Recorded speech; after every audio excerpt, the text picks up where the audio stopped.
I sort of think of the book and the film as almost like fraternal twins. I was an undergrad, it was just before my senior year, and, I was basically a double major, so I concentrated in filmmaking and English literature, and for my thesis, I had to make something that would sort of put the 2 disciplines in conversation. So I decided to make a short film and write a novella that featured, that had the same characters and revolved around the same narrative.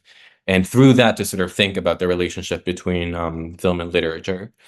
And unfortunately, the pandemic happened just as I was starting out, and um, it sort of complicated things. But I was able to actually write the script for the film and shoot it in the summer of 2020. Yeah, it was the summer of 2020 with an incredible Israeli-Palestinian cast in Israel. And then I spent the following few months writing the book that was much shorter when I wrote it. So Adam is, I suppose, the protagonist of the book, and like me, he was born and raised in Tel Aviv in Israel. And he is just about to celebrate his bar mitzvah, just about to turn 13. And in Judaism, that's sort of like the day that you become a man, and he feels intimidated by that prospect because I think, in a way, in Israel, we tend to have this pretty narrow understanding of what it is to be a man and what that entails.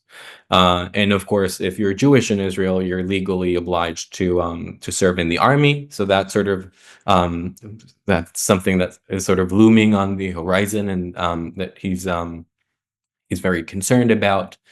And so the book takes place mostly at the bar mitzvah party in Tel Aviv, while there's also a war in the making. So not the war that we're currently in, but actually the first war we had in Gaza in 2008, 2009, just around the time that I was celebrating my own bar mitzvah. And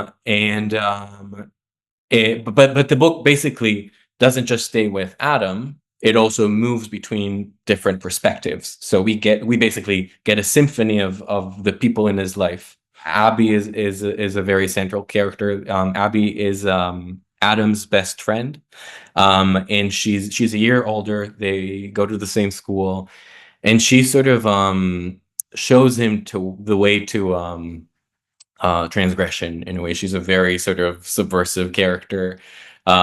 She's a feminist, and she loves Adam, and she wants him to be himself, which is something that I think we all struggle with, and that he definitely struggles with in the book. Another major character is Khalil, who is a Palestinian poet, who works at the banquet hall where the bar mitzvah takes place, and he actually doesn't interact with Adam at the bar mitzvah party, at least not to his knowledge, although they do have some sort of encounter. But they meet later on in life, and there's a later chapter in the book that sort of revolves around that encounter.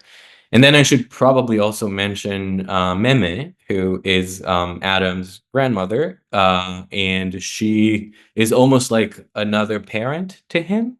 She's in Hebrew. We have Hebrew Yiddish. We have this word shiksa, which is basically, it's a derogatory term to describe a specifically non-Jewish woman. And so Meme is originally Italian, and she converted to Judaism, but she was born Catholic. And there's a chapter in the book that is sort of like that is told from her perspective, and also sort of explores the this idea of being a non-Jew in Israel, and what that feels like. His father is also a very central character.